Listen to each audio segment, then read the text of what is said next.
I saw this street named after Nannie Helen Burroughs, so I wanted to know, who is Nannie Helen Burroughs? And I was told that she was a woman who had started a school in Washington. So I went to the school, and there was a photo of Frederick Douglass, Booker T. Washington, James Weldon Johnson, sitting next to Nannie Helen Burroughs. And when the principal directed me to the Library of Congress, I went there and found 110,000 pieces of information. I went from playing golf 3 times a week.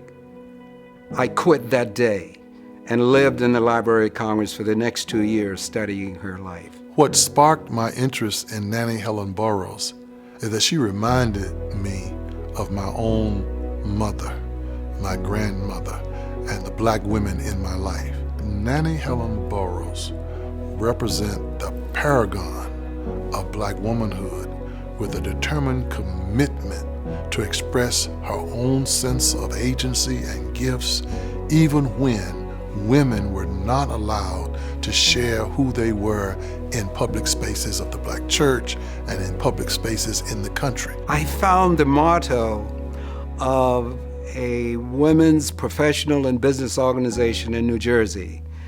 And the motto was, we're beholden to the past, we are shaping the present, we are responsible for the future. That to me was Nannie Helen Burroughs. She had the most profound way of gathering the power of her passion and presenting it before bodies all across this nation. And she was determined not only to represent black womanhood, but the humanity of black people. And she refused to let anything reduce her sense of herself and her sense of her being black and a woman in any of the venues of this nation. She told us that we had to learn to appreciate the past, but that we had to go forward with the children for the future, because she was intrigued or wedded to one of Frederick Douglass's quotes, which is, "It is easier to build strong children than to repair broken men." I think the most important thing for the next generation to know and carry forth from icons like Nannie Helen Burroughs is that, number one, there must be deep commitment to what is right, to what truth represents. Must be a deep commitment to freedom and justice. And that was what she demonstrated. Nannie was a person who believed in, I think I would quote it as saying, the diversity of ideas.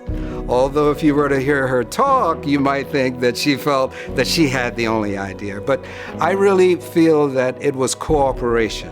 One speech that we may all recall is her speech, if the women weren't hindered, if the women were set free, if the women could serve fully as they are able and capable of serving.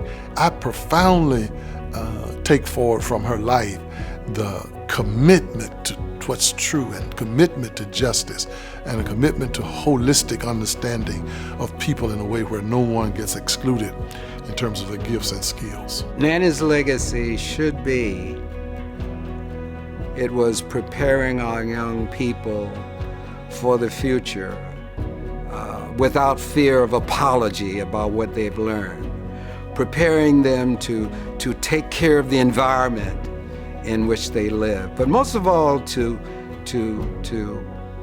live a clean life, a good Christian life. As it relates to American Baptist College, we want every black woman who comes here seeking to be a minister or to do work beyond the church to know the life and story of Nannie Helen Burroughs, because that story will tell them that black women are the matriarchs and saviors of care and passion of our people.